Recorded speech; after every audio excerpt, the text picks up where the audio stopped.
ओम शांति। आप सभी का हार्दिक स्वागत है। आज है 3 सितंबर 2025 और इस विशेष दिन हम सुनेंगे बाबा के मधुर महावाक्य जो हमें आत्मा की शुद्धि और जीवन की सच्ची यात्रा का मार्ग दिखाते हैं। बाप दादा आज हमें सत्य तीर्थ यात्री कहकर संबोधित कर रहे हैं, क्योंकि हम उस अद्भुत यात्रा पर हैं जो न शरीर से जुड़ी है न भौतिक स्थलों से, बल्कि यह आत्मा की गहराइयों में उतरने वाली स्मृति और पवित्रता की यात्रा है। बाबा हमें याद दिलाते हैं कि हम उस सच्चे पंडा के बच्चे हैं जिनका कार्य आत्माओं को सत्य की ओर ले जाना है। यह यात्रा मन की है जिसमें हमें अपने हर विकर्म को योग की ज्वाला में समर्पित कर भस्म करना है ताकि आत्मा अपनी मूल निर्मल अवस्था में लौट सके। बाबा हमें लगातार यह संकेत दे रहे हैं कि जीवन की असली सफलता पवित्र बनने और पवित्र बने रहने में है। वह समझाते हैं कि हमारी आध्यात्मिक यात्रा का सार केवल 2 बातों में छिपा है: बाप की याद और पवित्रता का पालन। बाकी के व्यर्थ प्रश्न और उलझने केवल समय और ऊर्जा को नष्ट करती हैं। सच्चे ब्राह्मण वही कहलाते हैं जो हर परिस्थिति में अपने मन को विकारों से दूर रखते हैं और आत्मा की गरिमा बनाए रखते हैं। आज बाबा हमें यह भी वरदान देते हैं कि हम मास्टर सर्वशक्तिमान बने, ऐसी स्थिति जहां न कोई चिंता हमें डगमगाए और न कोई भय हमें रोक पाए। तो आइए आज की इस मुरली को गहराई से सुने और उसे अपने अनुभव में उतारें। आज की मुरली हमें यह मधुर संदेश देती है कि सच्चा पंडा हमें उस अनोखी यात्रा का मार्ग दिखाने आया है जो किसी बाहरी तीर्थ से नहीं बल्कि आत्मा की गहराई से जुड़ी है। इस यात्रा का मूल मंत्र है पवित्रता और याद। जब हम निरंतर बाप को स्मरण करते हैं और अपने विचारों, वचनों व कर्मों में शुद्धता को अपनाते हैं, तभी हमारी आत्मा अपनी वास्तविक ज्योतिर्मय अवस्था को प्राप्त करती है। इसलिए आज का सार यही है: याद में रहो और पवित्र बनकर जीवन को महान बनाओ। आज की मुरली में बच्चों के लिए एक महत्वपूर्ण प्रश्न रखा गया है: मैसेंजर या पैगंबर के बच्चे किस एक बात के अलावा और किसी भी विषय पर तर्क वितर्क क्यों न करें? बाबा इसका गहरा उत्तर देते हुए समझाते हैं कि तुम्हारा असली संदेश केवल यही है कि हर आत्मा अपने को पहचाने और परमपिता को याद करें, क्योंकि यही स्मृति की ज्वाला विकर्मों को भस्म करने वाली है। यही दृढ़ ओना रखो और बाकी बातों में उलझने से कुछ लाभ नहीं। तुम्हारा मुख्य कर्तव्य है सबको बाप का सच्चा परिचय देना ताकि वे आस्तिक बन सकें। जब रचयिता का सही ज्ञान मिल जाएगा तो सृष्टि और उसकी व्यवस्था को समझना भी सहज और स्वाभाविक हो जाएगा। ओम शांति। प्यारे रूहानी बच्चों को यह बखूबी ज्ञान है कि हम सत्य तीर्थ यात्री हैं और हमारा मार्गदर्शन करने वाला सच्चा पंडा स्वयं हमारे साथ है। बाबा बहुत गहराई से हमें समझाते हैं कि यह यात्रा साधारण नहीं बल्कि बेहद अद्वितीय और पवित्र है। यह दुनिया झूठ और पतन का क्षेत्र है, लेकिन अब हम सचखंड अर्थात पावन लोक की ओर बढ़ रहे हैं। सामान्य यात्राएं तो मनुष्य कभी भी कर लेते हैं, पर यह यात्रा तभी संभव है जब सत्य पंडा स्वयं मार्गदर्शन देने आए। यही सबसे बड़ी धारणा है कि यह कोई बाहरी सफर नहीं बल्कि आत्मा की दिव्य यात्रा है जिसे कराने के लिए स्वयं परमपिता परमात्मा अवतरित हुए हैं। वह हर कल्प के संगम पर अवतरित होता है और यह यात्रा न तो गर्मी सर्दी से जुड़ी है न ही किसी प्रकार की शारीरिक कठिनाइयों से। यह तो है स्मृति और योग की यात्रा जिसमें बाहरी तीर्थों की तरह धक्के नहीं खाने पड़ते बल्कि आत्मा को शुद्ध बनाने का अवसर मिलता है। सन्यासी भी अपनी अपनी यात्राएं करते हैं, परंतु सच्ची यात्रा वही है जहां पवित्रता को जीवन का आधार बनाया जाता है। इसलिए हमें स्वयं से ये प्रश्न करना चाहिए कि हमारी याद की यात्रा कितनी सच्ची और गहरी है। हम ब्राह्मण कहलाते हैं और असली ब्रह्मा कुमार कुमारियां वे हैं जो कभी विकारों में नहीं गिरते। हाँ, पुरुषार्थ के दौरान विचार आ सकते हैं, पर मूल पहचान तो निर्विकारी बनने की है।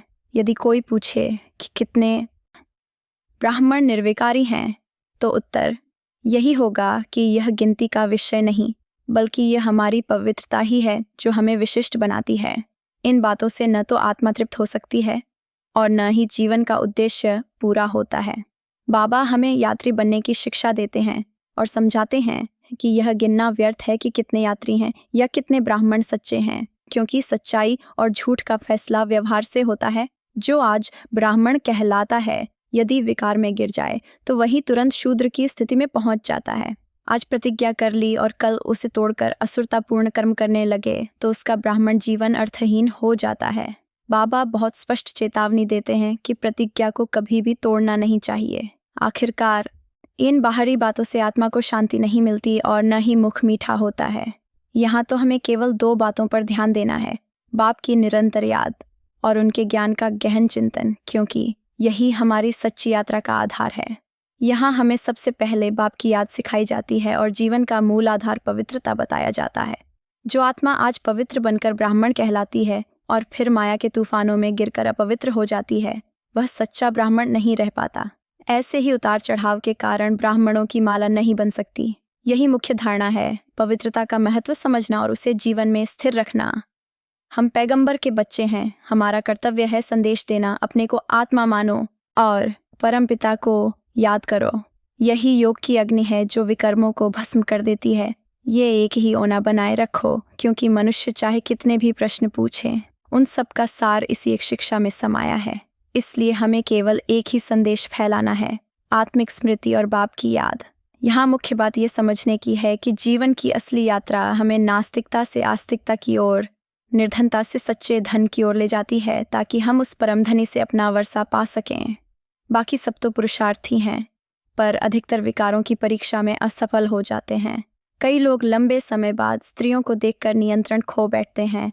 कुछ नशे या बुरी आदतों से मुक्त नहीं हो पाते, चाहे तीर्थों पर जाएं, फिर भी चोरी छिपे शराब या बीड़ी पीने से बाज नहीं आते।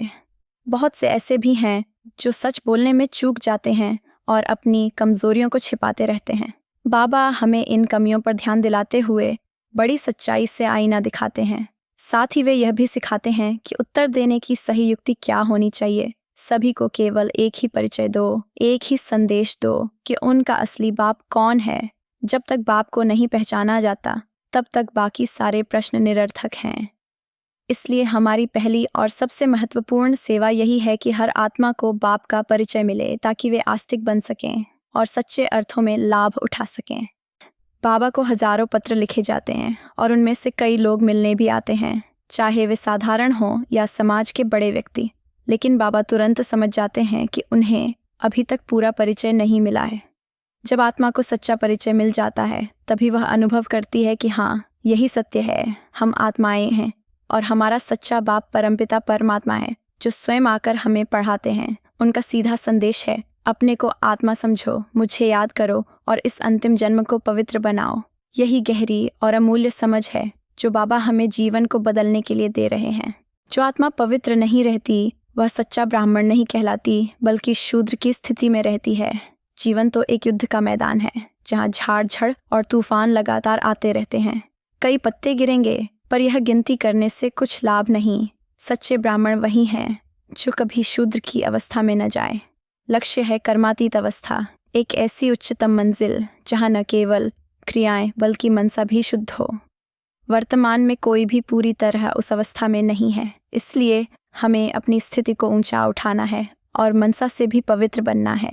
अभी सभी पुरुषार्थ में लगे हैं, ऊपर नीचे होते रहते हैं, पर मुख्य बात यह है कि हम आत्मा हैं और इस शरीर के माध्यम से सही भूमिका निभाना सीखें।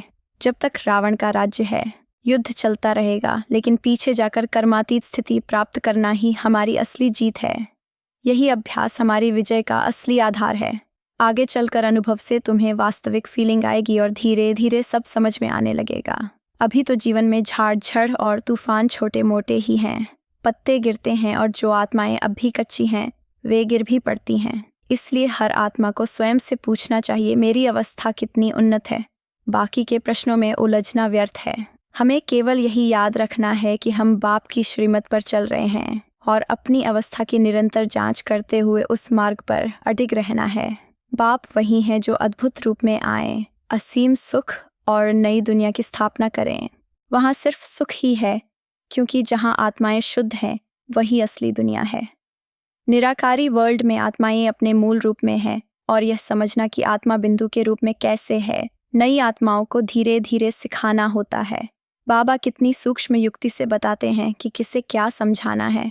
यही उनकी महान शिक्षा है। सबसे पहले यह जानना जरूरी है कि बाप ही असली हैं, जो अत्यंत सुख और संपूर्ण वर्षा देने वाले हैं।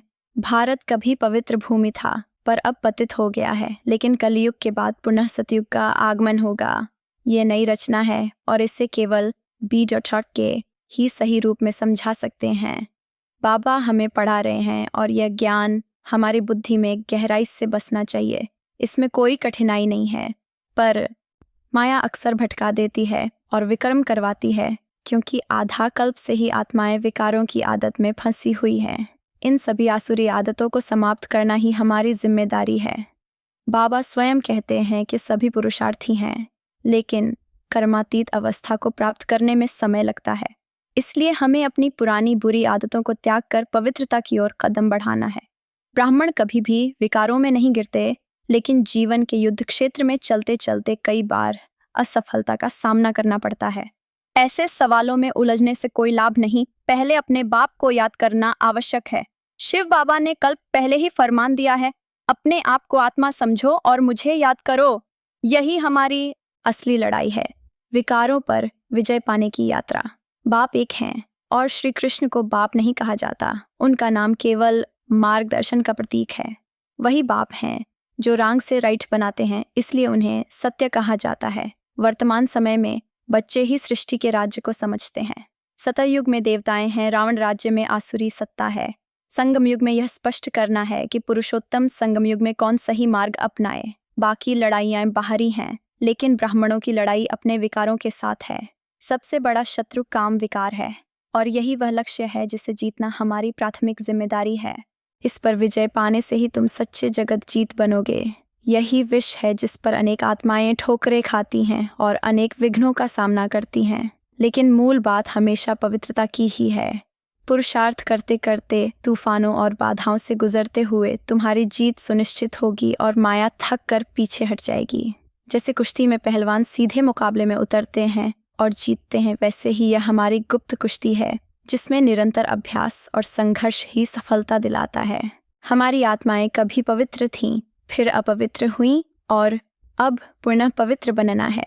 यही संदेश हर आत्मा तक पहुंचाना है, और चाहे कोई भी प्रश्न पूछे, हमें केवल इस रूहानी धंधे में ही ध्यान रखना है। पहले बाबा ने हमें ज्ञान भरा, कुछ समय बाद वह क्षीण हुआ, अब फिर बाबा उसी ज्ञान से हमारी आत्माओं को भर रहे हैं।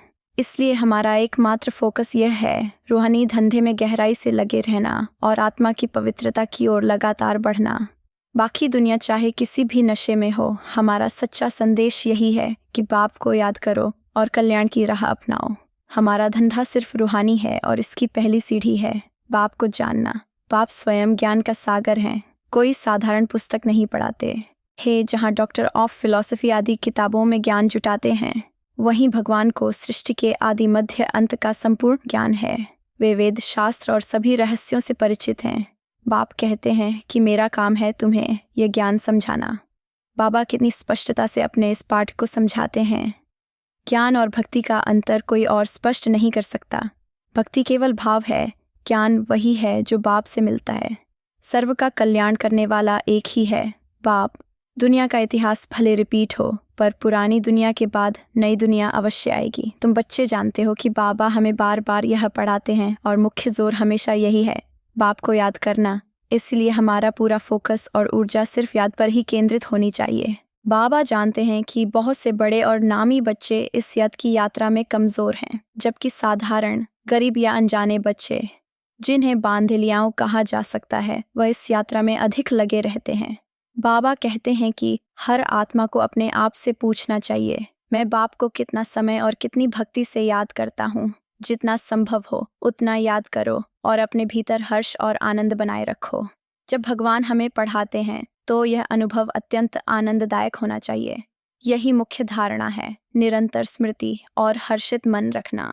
बाप बताते हैं कि हम पहले पवित्र आत्माएं थीं, पर शरीर धारण करने और पाठ निभाने के दौरान पतित हो गए। अब फिर से पवित्र बनकर वही दैवी भूमिका निभानी है। हम दैवी धर्म के अनुयायी हैं और हमने स्वयं 84 जन्मों का चक्र पूरा किया है, जो सामान्य सूर्यवंशी भी नहीं करते। यदि हम सुबह उठकर बुद्धि से ध्यान और कार्य करें तो इस ज्ञान को समझ सकते हैं। इसलिए हमारा उद्देश्य है अपने आदि सनातन देवी देवता धर्म को पहचानना और आत्मा की पवित्रता के साथ अपने दैवी पाठ को निभाना। बच्चों का काम है विचारों का गहन मंथन करना। शिव बाबा स्वयं मंथन नहीं करते, वह केवल ड्रामा अनुसार जो कुछ भी समझाते हैं वही पहले कल्प के अनुसार दोहराते हैं। मंथन और समझ की जिम्मेदारी तुम्हारी है, तुम ही ज्ञान को आत्मसात कर दूसरों तक पहुंचाओ। ब्रह्मा भी यही मंथन करते हैं। B.K को मंथन करना है, शिव बाबा को नहीं। यही हमारा पुरुषार्थ है। मूल बात यह है कि किसी से अनावश्यक बहस या अधिक बात नहीं करनी है। आर्ग्यू यानी वाद विवाद तो शास्त्रवादी अक्सर करते हैं, पर तुम्हें केवल संदेश देना है। पहले केवल मुख्य एक बिंदु पर समझाओ और लिखो। सबसे पहले यह स्पष्ट रखना कि यह ज्ञान किसने दिया, बाबा ने। अक्सर यह संदेश पिछाड़ी में ले जाने से संशय उत्पन्न होता है, क्योंकि निश्चय बुद्धि नहीं होती। केवल ठीक है कह देने से काम नहीं चलेगा। इसलिए हमें वाद विवाद से बचना है और मुख्य बात पर अटल रहते हुए ज्ञान का प्रकाश फैलाना है। मुख्य बात सबसे पहले यह समझनी है कि रचयिता बाप को जानो, तभी रचना का रहस्य समझ में आएगा। गीता में भगवान कौन है, किस धर्म की स्थापना पहले हुई, पुरानी दुनिया के बाद नई दुनिया किसने बनाई, इन सभी का उत्तर बाप ही देते हैं। बाप आत्माओं को नया ज्ञान सुनाते हैं, जिससे नई दुनिया की नींव रखी जाती है। इस प्रक्रिया में तुम्हें बाप और रचना की असली पहचान मिलती है। सबसे पहले अल्फ पर पक्का भरोसा होना चाहिए, तभी बे की बादशाही समझ में आती है, क्योंकि वर्षा केवल बाप से ही प्राप्त होता है। इसी में अल्फ और बे का गहरा रहस्य छिपा है। बाप को जानो और वर्षे का हकदार बनो। जैसे बच्चा जन्म लेकर माँ बाप को देखता है और उनका ही मार्ग अपनाता है, वैसे ही आत्मा भी ज्ञान का दूध केवल बाप से ही ग्रहण करती है। माता पिता की तरह बाप ही वह स्रोत हैं जिससे ज्ञान प्राप्त होता है, और यह सूक्ष्म रहस्य जल्दी किसी की समझ में नहीं आता। इस संपूर्ण मुरली का मुख्य सार यह है कि सबसे पहले हमें सच्चा पवित्र ब्राह्मण बनना है। इसका अर्थ है कि न तो मनसा में और न ही दृष्टि में कभी शूद्र या पतित बनने का ख्याल आए। हर समय अपने मन, वाचा और कर्म में पवित्रता बनाए रखकर स्वयं को सच्चा ब्राह्मण सिद्ध करना है। दूसरी महत्वपूर्ण बात यह है कि बाप जो ज्ञान पढ़ा रहे हैं उसे अपनी बुद्धि में गहराई से बसाना आवश्यक है। उन विकारों और आसुरी आदतों को समाप्त करना है जो कलंक और पतन की ओर ले जाती हैं। पुरुषार्थ और प्रयास करते करते हमें संपूर्ण पवित्रता की उच्चतम मंजिल तक पहुंचना है। इसका भाव यह है कि हम सदा बाप के ज्ञान को अपने भीतर धारण करें, अपनी बुरी आदतों पर विजय पाएं और आत्मा की शुद्धि और पवित्रता की सर्वोच्च अवस्था को प्राप्त करें। आज का वरदान यह है कि आप वह मास्टर सर्वशक्तिमान बच्चे हैं जो कारणों का निवारण कर चिंता और भय से मुक्त रहते हैं। वर्तमान समय में भले ही अल्पकालिक सुख मौजूद हो, पर चिंता और भय हमेशा परेशानियां लेकर आते हैं। जहाँ चिंता होती है वहाँ मन चैन से मुक्त रहता है, जहाँ भय होता है वहाँ शांति नहीं होती।